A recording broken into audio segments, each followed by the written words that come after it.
Capítulo 19. Lucha contra lo imposible. Durante un largo rato, Barbicane y sus amigos permanecieron mudos y pensativos, mirando aquel mundo que habían visto de lejos, como Moisés la tierra de Canaán, y del que se alejaban para no volver. La posición del proyectil respecto a la luna se había modificado y, a la sazón, su fondo se hallaba vuelto hacia la Tierra. Este cambio, observado por Barbicane, no dejó de sorprenderle. Si el proyectil debía gravitar en torno del satélite siguiendo una órbita elíptica, ¿por qué no le presentaba su parte pesada como hace la luna respecto de la Tierra? En esto había un punto oscuro.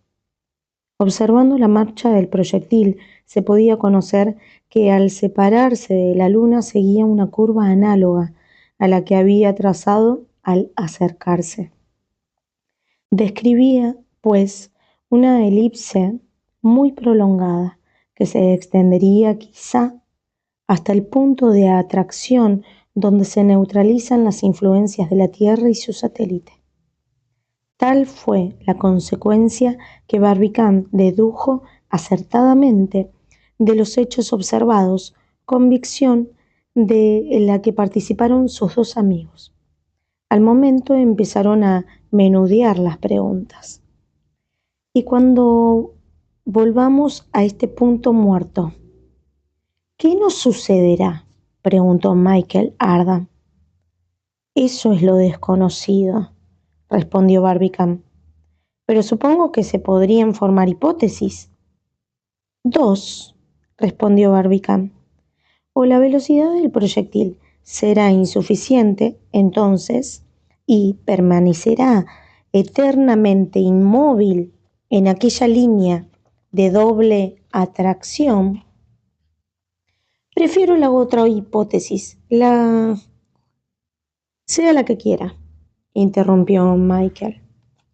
O su velocidad será suficiente, continuó Barbicane, y seguirá su derrotero elíptico para gravitar eternamente en derredor del astro de la noche. Revolución poco conservadora, dijo Michel.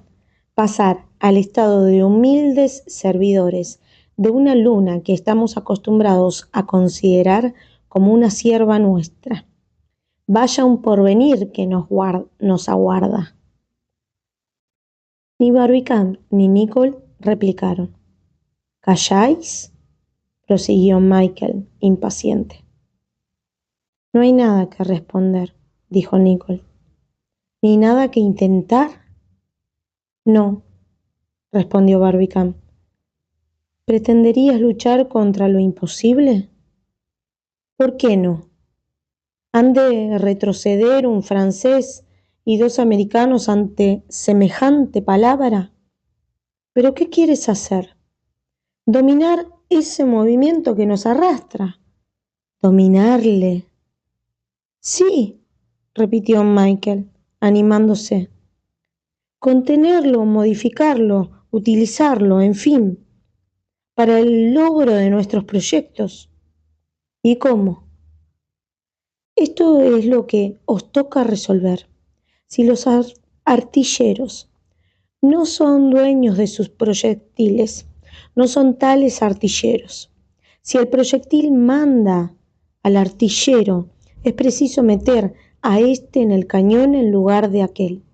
Vaya unos sabios, a fe mía, ahora no saben qué hacer, después de haberme inducido. ¿Inducido?, exclamaron a un tiempo Nicholl y Barbicane. ¿Qué quieres decir? No andemos con recriminaciones, dijo Michel.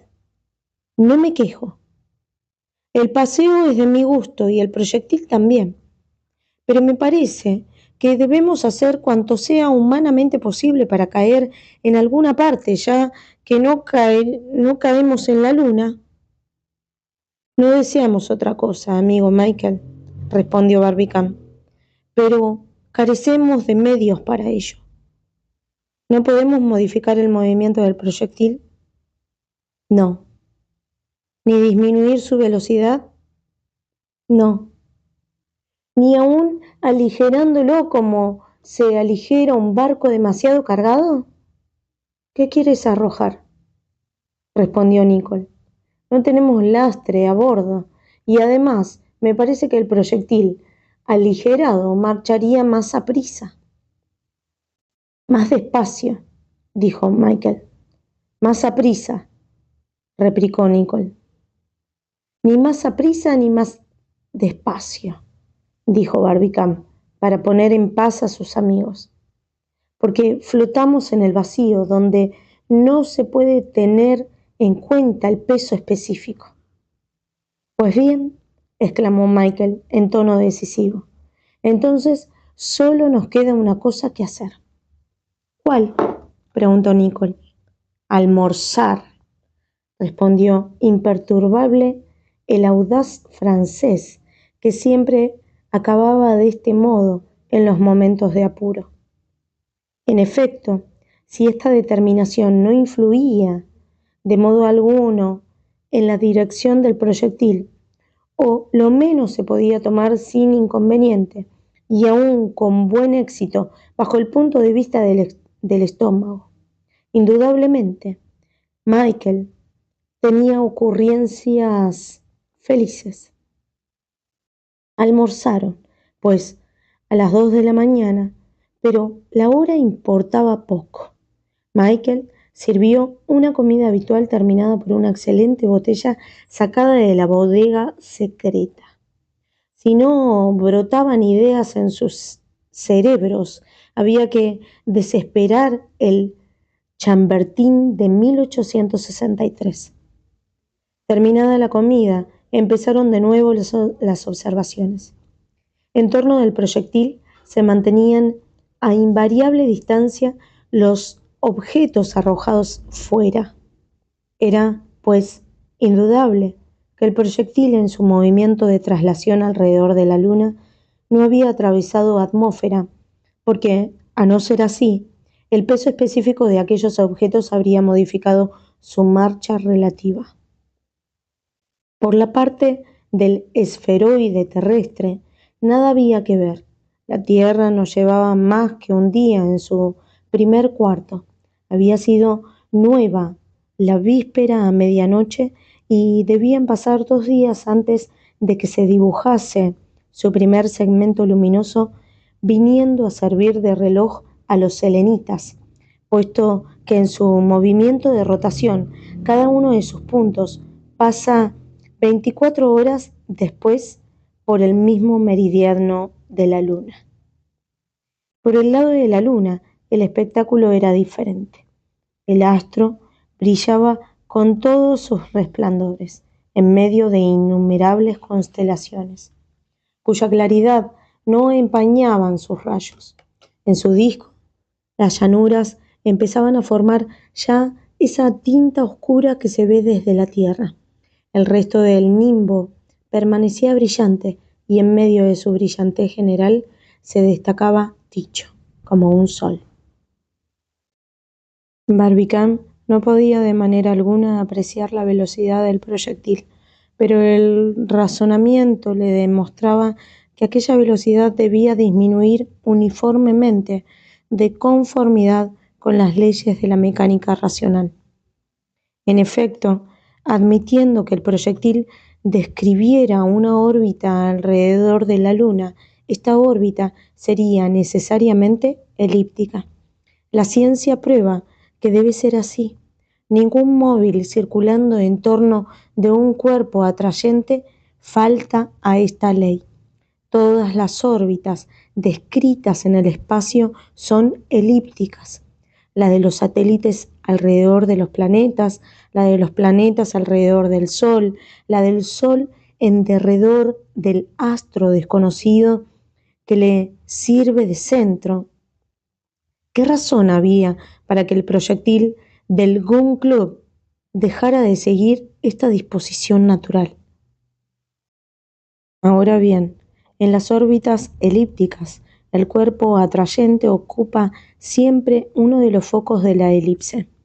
El satélite, pues, se encuentra a un momento dado más cerca y en otro más lejos del astro en cuyo derredor gravita.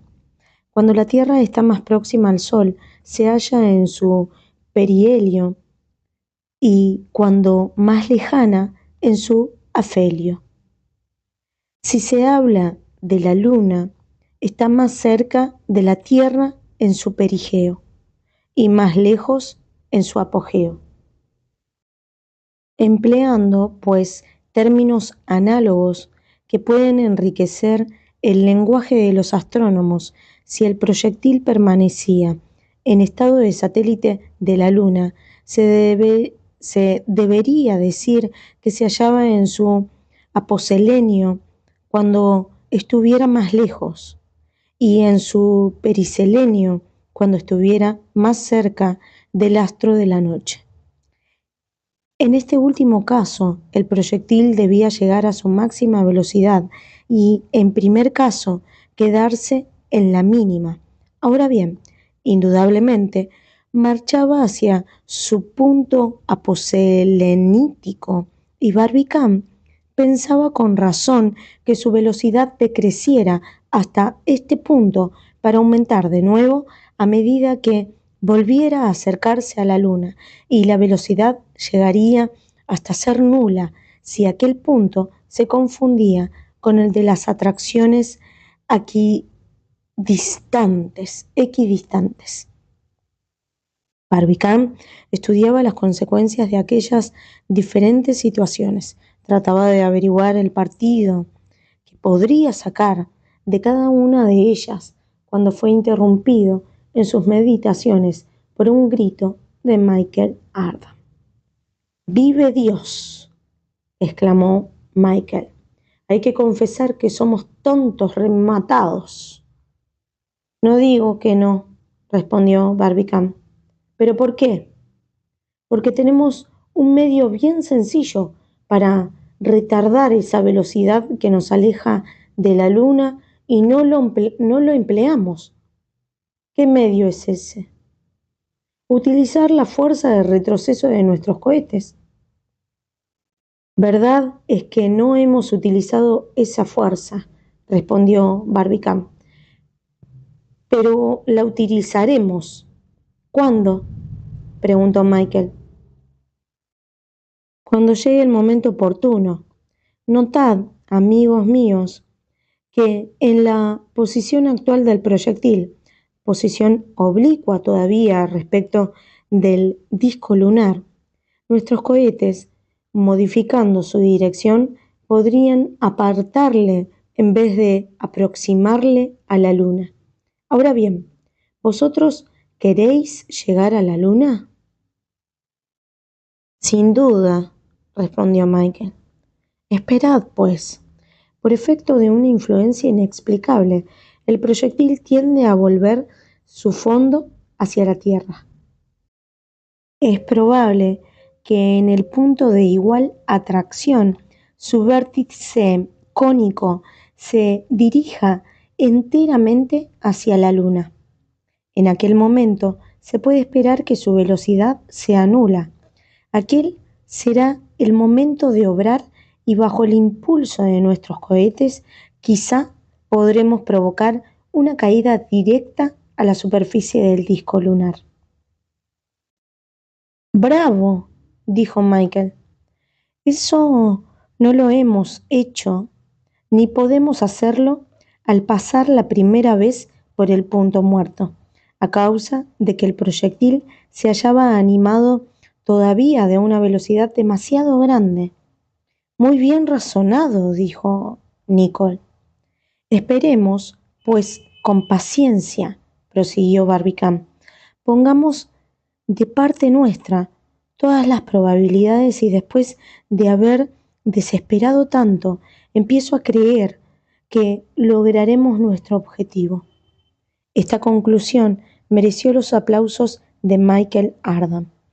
Ninguno de aquellos tres locos audaces se acordaba ya de que habían convenido en que la Luna no estaba habitada, ni probablemente era habitable. Lejos de eso, iban a hacer todos los esfuerzos posibles por llegar a ella. Solo faltaba resolver una cuestión. ¿En qué momento llegaría el proyectil al punto de atracción igual en que los viajeros se jugarían todo por el todo? Para calcular este momento sobre segundos más o menos, Barbicane solo necesitaba consultar sus notas de viaje y las diferentes alturas tomadas sobre los paralelos lunares. Así, el tiempo empleado en recorrer la distancia que mediaba entre el punto muerto y el polo sur debía ser igual a la que separaba el polo norte del punto muerto. Las horas que representaban los tiempos recorridos estaban cuidadosamente anotadas y el cálculo se simplificaba. Barbicane dedujo que el proyectil llegaría a dicho punto a la 1 de la madrugada del 7 al 8 de diciembre. En el momento en que hacía el cálculo, eran las 3 de la madrugada, del 6 al 7. Faltaban, pues, 22 horas si la marcha del proyectil no sufría alteración para llegar al punto apetecido. Los cohetes habían sido dispuestos ya anteriormente para debilitar la caída del proyectil sobre la Luna y, a la sazón, los audaces viajeros iban a emplearlos para producir un efecto completamente contrario. Como quería que fuese, hallábanse dispuestos y no tenían que hacer sino esperar el momento de prenderles fuego. Puesto que no hay nada que hacer, dijo Nicholl, voy a proponer una cosa. ¿El qué?, preguntó Barbicane. Propongo dormir. Vaya, una idea, exclamó Michel Ardan. Hace 40 horas que no hemos pegado los ojos, dijo Nicholl. Unas cuantas horas de sueño nos devolverán nuestras fuerzas. Me opongo, replicó Michel. Bueno, prosiguió Nicholl, que cada cual haga a su gusto. Por mi parte, me voy a dormir. Y, tendiéndose en un diván, no tardó en roncar profundamente. Este Nicholl es un hombre de buen sentido, dijo al poco rato Barbicane. Voy a seguir su ejemplo. Y a los pocos instantes le imitaba. No se puede negar, dijo Michel cuando se vio solo, que estos hombres prácticos suelen tener buenas ocurrencias. Y extendiendo sus piernas y cruzando sus brazos sobre la cabeza, se durmió también. Pero aquel sueño no podía ser duradero ni tranquilo. Agitaban el ánimo de aquellos 3 hombres demasiados cuidados, y así fue que a las 7 de la mañana ya estaban otra vez en pie. El proyectil continuaba alejándose de la Luna e inclinando más y más hacia ella su parte cónica, fenómeno inexplicable hasta allí, pero que servía perfectamente a los designios de Barbicane.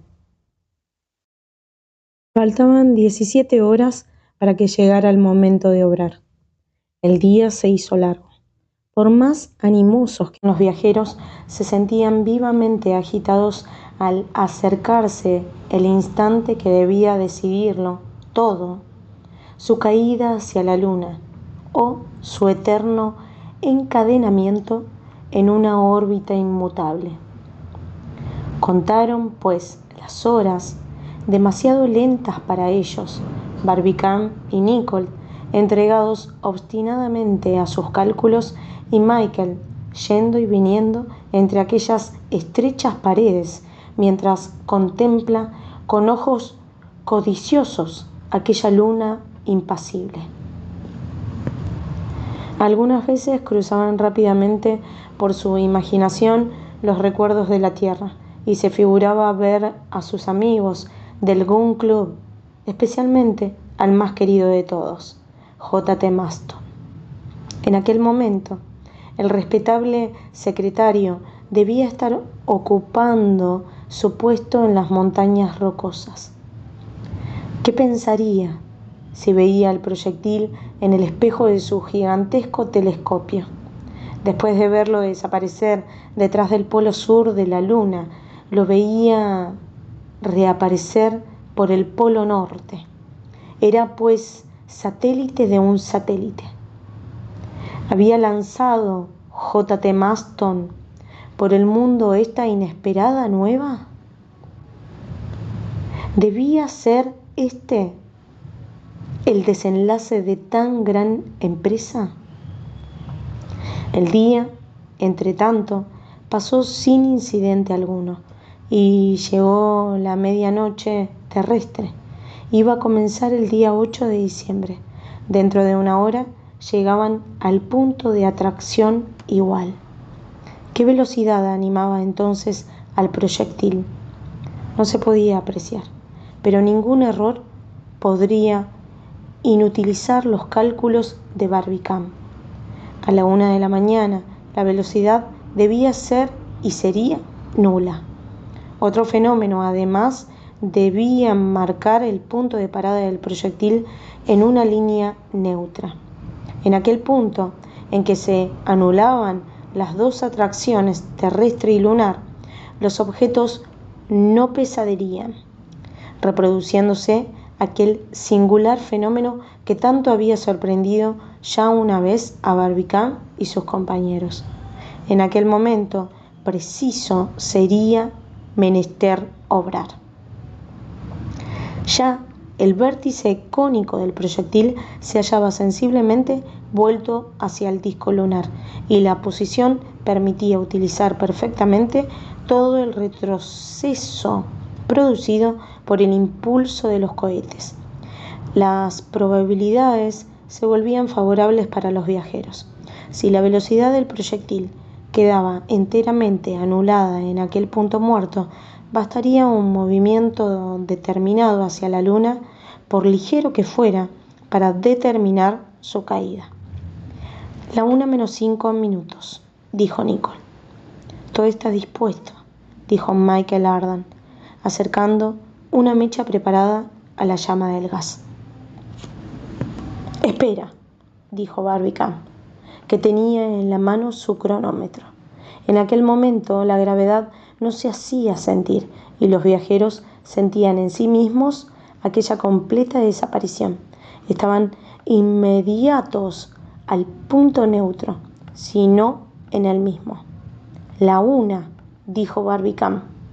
Michael aplicó la mecha inflamada a un aparato que ponía en comunicación instantánea a los cohetes. No se oyó detonación alguna en la parte exterior, donde faltaba el aire. Pero por los tragaluces vio Barbicane un fogonazo prolongado que se extinguió al punto. El proyectil sufrió una sacudida que se percibió muy distintamente en el interior. Los tres amigos miraban, escuchaban sin hablar, respirando apenas. Podían oírse los latidos de sus corazones en medio de aquel absoluto silencio. ¿Caemos?, preguntó por último Michael Ardan. No, respondió Nicole, puesto que en el fondo del proyectil no se vuelve hacia el disco lunar. En aquel momento, Barbicane, separándose del cristal del tragaluz, se volvió hacia sus compañeros, los cuales le vieron terriblemente pálido, con la frente fruncida y los labios contraídos. Caemos, dijo. ¡Ah!, exclamó Michael Ardan. ¿Hacia la luna? Hacia la tierra, respondió Barbicane. ¡Diablo!, exclamó Michael Ardan, y añadió luego, filosóficamente, bueno, al entrar en el proyectil pensamos que no sería fácil salir de él. Comenzaba, en efecto, aquella espantosa caída. La velocidad que conservaba el proyectil le había llevado más allá del punto muerto, sin que pudiera impedirlo la explosión de los cohetes, aquella velocidad que a la ida había arrastrado el proyectil fuera de la línea neutra, lo arrastraba también a la vuelta. La física exigía que, en su órbita elíptica, volviera a recorrer todos los puntos por donde había pasado ya. Era una caída terrible, desde una altura de 78.000 leguas, y que ningún muelle ni resorte podía debilitar. Con arreglo a las leyes de la balística, el proyectil debía en la Tierra con una velocidad igual a la que le animaba al salir el Columbiad, o sea, una velocidad de 16.000 metros en el último segundo. Y para dar un guarismo de comparación, se ha calculado que un objeto arrojado desde la parte más alta de las torres de Nuestra Señora de París, cuya altura no pasa de 200 pies, llega al suelo con una velocidad de 120 leguas por hora. En el caso a que nos referimos, el proyectil debía caer en la Tierra con una velocidad de 57.600 leguas por hora. Estamos perdidos, dijo fríamente Nicole. Pues bien, si morimos, respondió Barbicane con una especie de entusiasmo religioso, el resultado de nuestro viaje será mucho mayor de lo que pensábamos. Dios mismo nos dirá su secreto. En la otra vida, el alma no necesitará máquinas ni aparatos para saberlo todo. Se identificará con la sabiduría eterna. En todo caso, replicó Michel Ardan, en otro mundo, todo entero bien puede consolarnos de la pérdida de ese astro ínfimo que se llama luna. Barbicane cruzó los brazos sobre el pecho con un ademán de sublime resignación. Hágase la voluntad de Dios, dijo.